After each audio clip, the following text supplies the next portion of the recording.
And what I want to ask you is, through all of that, you were a mother, you raised three children.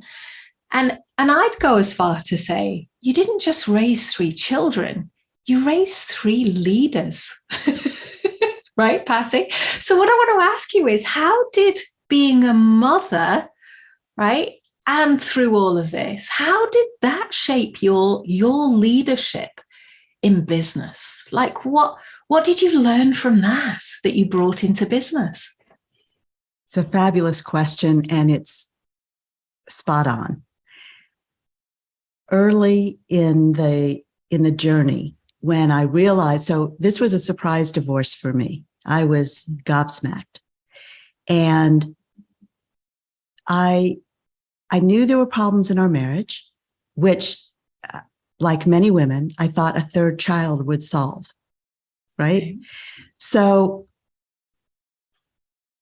what I realized early on, as terrible as the divorce was, as traumatic as what I was going through was, realizing that I was on my own to raise these children, these good human beings, I had a laser focus on understanding that I was their role model and how important that was going to be as they grew up. It was not easy. I don't want to make it sound like I have all the answers and I raise these children like magic. That's not how that happened. We all know that. There were all kinds of ups and downs and challenges, and and the kids get to be teenagers, and then they push back and they're rebellious, and all of those things. And of course, what people don't tell you is that the kids need you more when they're teenagers than when they're toddlers. And they need you in a different way because they don't want you. When they're toddlers, they want you. When they're teenagers, they don't want you, but they need you. And being present and being available was sometimes all I could do. So with all of those challenges, I kept in focus. I'm a role model. I might be their only parental role model, their only positive parental role model. And how can I instill that leadership? Because I do think that's a very important trait. And everyone in my family of origin is a leader. And so you're right, I did raise leaders, and I raised people who we talk about everything. We talked, when they were teenagers, we talked about sex. We talked about safe sex. We talked about drugs. We talked about peer pressure. We talked about everything we could talk about, as uncomfortable as it was, because I didn't grow up that way. Mm. And that was part of not having the language and not being able to speak up and being afraid to ask questions. And I didn't want my children to experience that in the same way.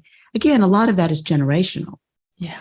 So being a role model for my kids transfers over to wanting to be a role model for my clients. Mm. And it's not to say, and in fact, I never say I have all the answers, because no one can have all the answers. But what I do say, and what I do help with my clients, is to say, I can help you find the answers. I can be your guide and your mentor, and I can be innovative and help you experiment with these different programs or messaging or operations or how you're building your pricing model. Pricing, of course, is a huge issue for women.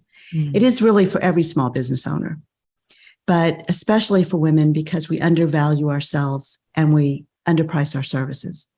And it's so pervasive. So because of that, I want to dive deep when I go into a business and help the women understand how they can do things differently that are more aligned with their values. It feels better and it works better. So you're absolutely right about those childhood experiences impacting who I am today and the way I raise my children and the way I interact with my clients.